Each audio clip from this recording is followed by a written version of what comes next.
beaucoup de monde. Il y a beaucoup de monde et la conférence de Dominique Méglet va commencer.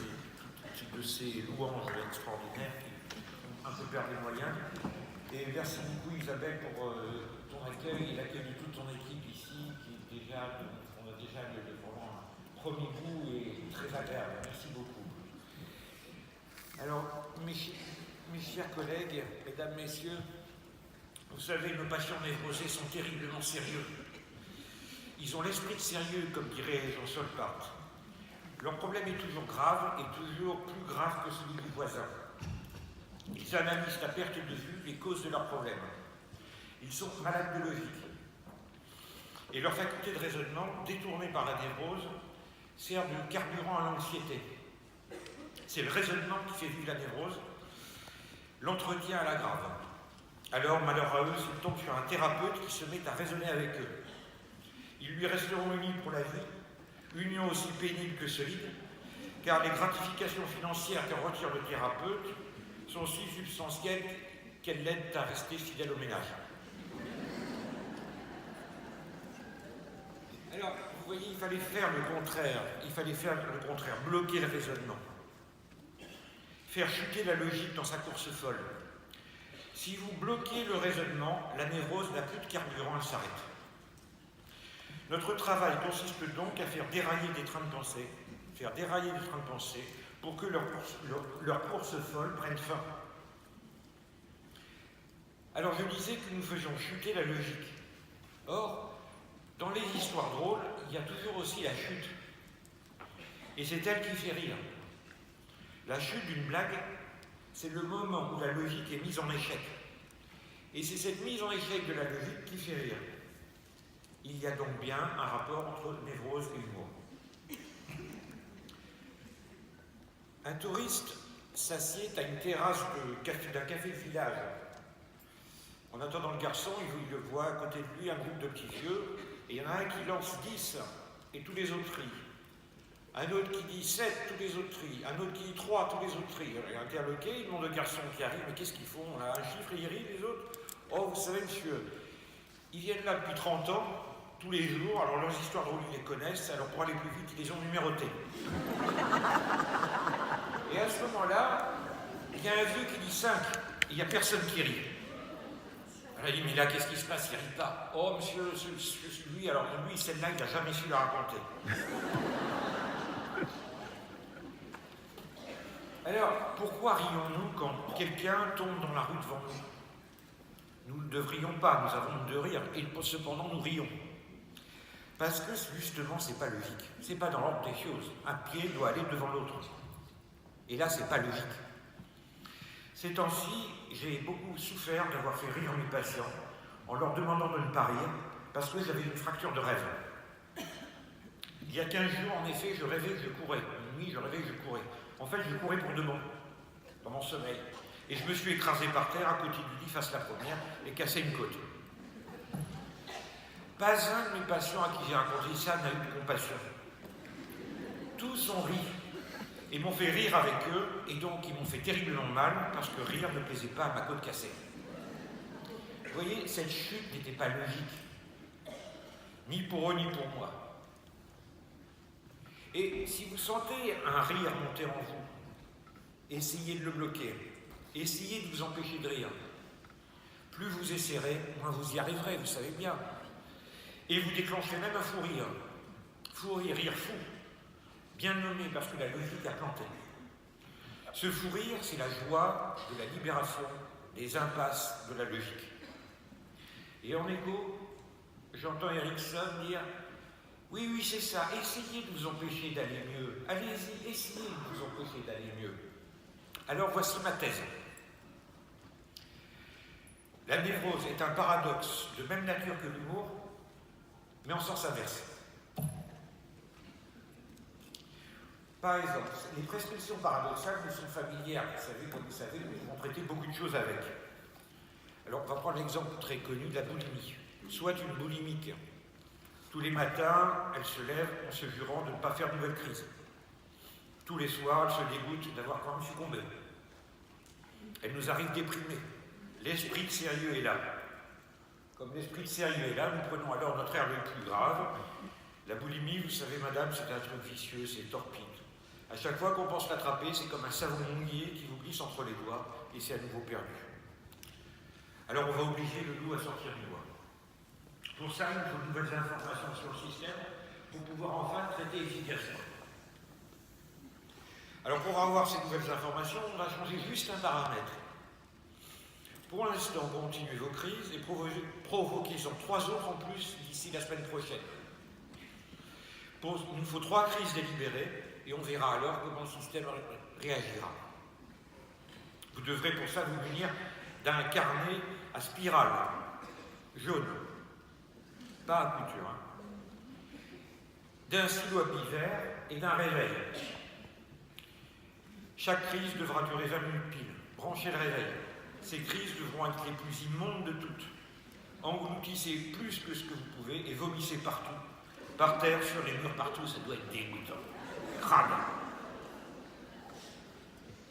Et quand le réveil sonne, vous arrêtez, vous nettoyez. Vous asseyez dans le canapé du salon et vous notez vos impressions dans le carnet jaune à spirale, pas à couture. Avec le stylo à l'hiver et après les 3 fois, revenez me lire vos notes. En attendant, mettons-nous d'accord sur les jours et les heures de ces crises. Au rendez-vous suivant, nous la retrouvons toujours aussi déprimée, mais plus pour les mêmes raisons. Elle avoue avec honte qu'elle n'est pas arrivée à faire les crises. Nous la traitons de mauvaise élève et insistons pour qu'elle s'applique. Elle peut faire un effort quand même pour faire ces crises. D'autres patientes font des efforts. En quelques semaines, 5 ou 6 entretiens de cette nature, la boulimie disparaît sans qu'elle s'en soit rendue compte. Alors vous voyez, quand je parlais de la résolution du problème, certains d'entre vous ont ri. Alors vous voyez, le problème est sérieux, le traitement est drôle. Et quand il l'applique, le thérapeute doit être effectivement un bon comédien.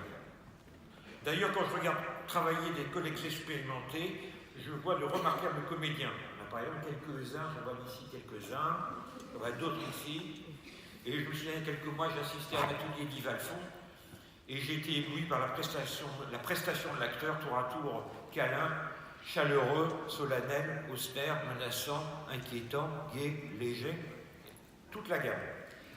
Ce qui me fait penser à Molière. Molière appelait ses pièces des comédies. Pourtant, le sujet de départ est dramatique.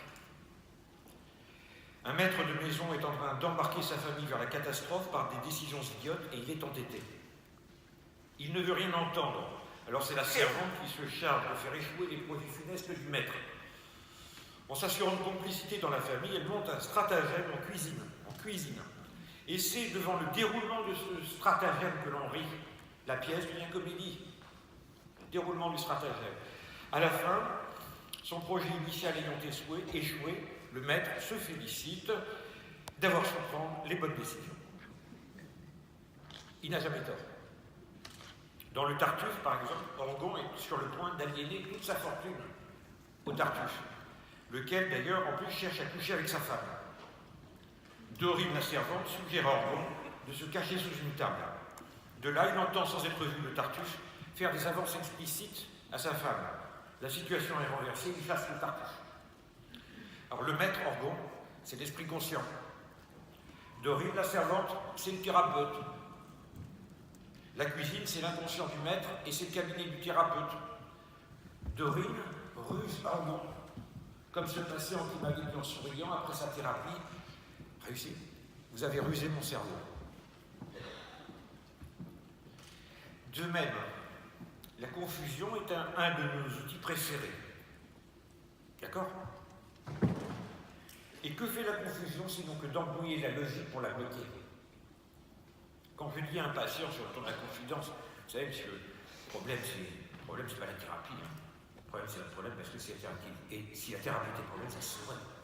Hein? Qu'en dites-vous? Il est instantanément figé sur place. Les yeux défocalisés, et il devient disponible à répondre. Autre exemple, un énarque-hypocondriaque.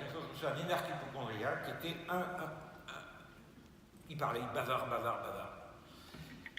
Et j'ai fini par lui affirmer que j'avais le bon traitement pour lui, efficace à 300% et sans danger. Il a bien mordu à l'hameçon, et quand aussi j'ai pu lui annoncer solennellement, quand il était bien mûr, je vais vous rendre bête. Lui aussi s'est retrouvé figé sur place. De même, un exemple que je cite souvent, ce dentiste déprimé, incorrigible, bavard, complètement indisponible à répondre, à qui j'ai fait pour toute réponse une anesthésie dentaire hypnotique. Vous voyez la situation? Le dentiste déprimé vient voir un psychiatre. Il ressort en bavant, la mâchoire anesthésiée. Il dit il faut ramasser de l'autre côté, hein, à midi. Vous voyez, il ne pouvait plus être déprimé de la même manière. Ça fait bizarre, quoi. On fait des rencontres chez les psychiatres.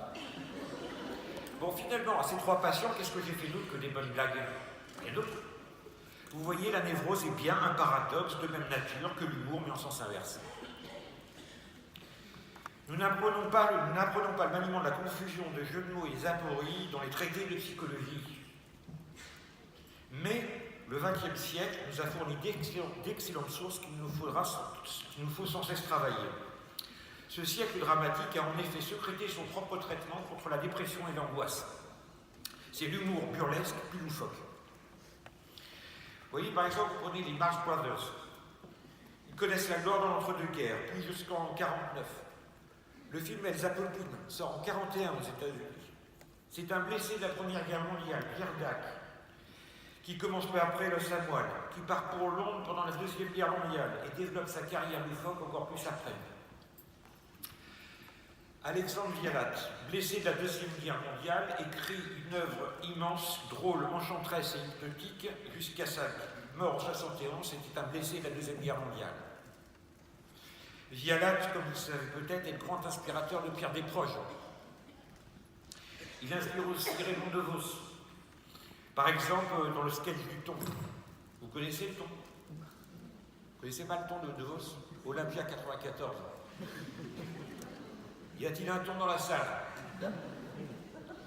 Oui, il dit son pianiste se prend pour un thon, il parle thon. Il s'appelle Henri, mais il veut qu'on l'appelle Riton, est-ce drôle? Et dans la famille Thon, il y a ton père et ton fils, mais ton père appelle ton fils fiston. Et il y a aussi le tonton. Et le thon monte vite chez les thons, on s'y dispute comme des poissons pourris. On dit ton gueule. Et la pire insulte en langue thon, c'est saumon. Tu es saumon fils. Non, c'est toi qui es bien plus saut, mon père. Voilà les auteurs à travailler. Alors, je vais finir pour contempler Alain, qui, voilà, il m'a dit qu'il... Oui, non, je... Alors, un beau soir de septembre provençal, je rêvassais seul sous la tonnelle, et dans quelques jours, je devais aller chez Yves Doutre-Lune traiter des rapports entre névrose et humour. Et là, sous la tonnelle, des souvenirs de notre amitié, certains plus de 30 ans, se sont mis à flotter dans mon esprit. Un peu, vous savez, des bateaux qui arrivent et qui repartent sur la mer comme ça, quand on est dans l'esprit. Et puis d'un coup, j'ai entendu dans mon esprit un mot, Eutrapélie.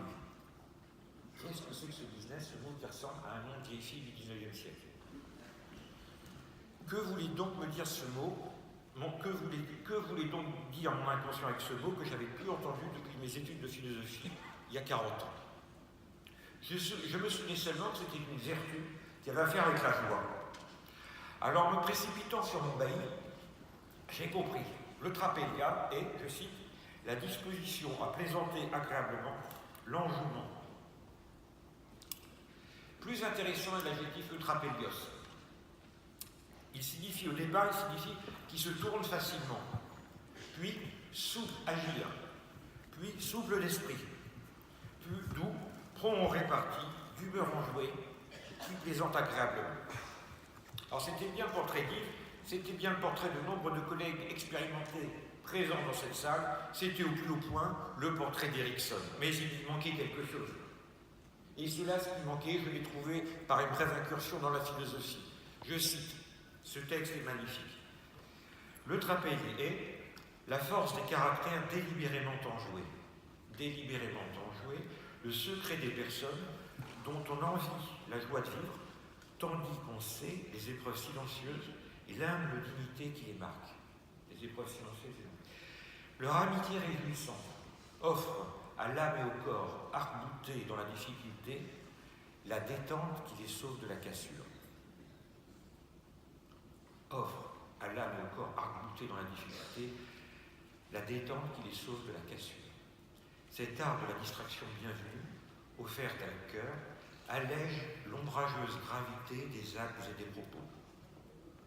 Plus qu'un don ou un talent, il est une vertu offerte à quiconque veut en jouir. À quiconque veut en jouir. C'est ça que Jésus. Ça, c'est ça. Du parlant. Ah, c'est bon, parfait, ça. Alors voilà, le portrait complet est non seulement portrait d'Erikson, mais aussi secret de l'attitude thérapeutique qu'il transmettait à ses étudiants. Toutes ces démonstrations étaient des démonstrations d'eutrapélie.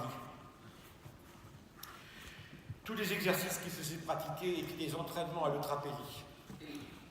Car l'eutrapélie n'est pas donné, c'est une vertu.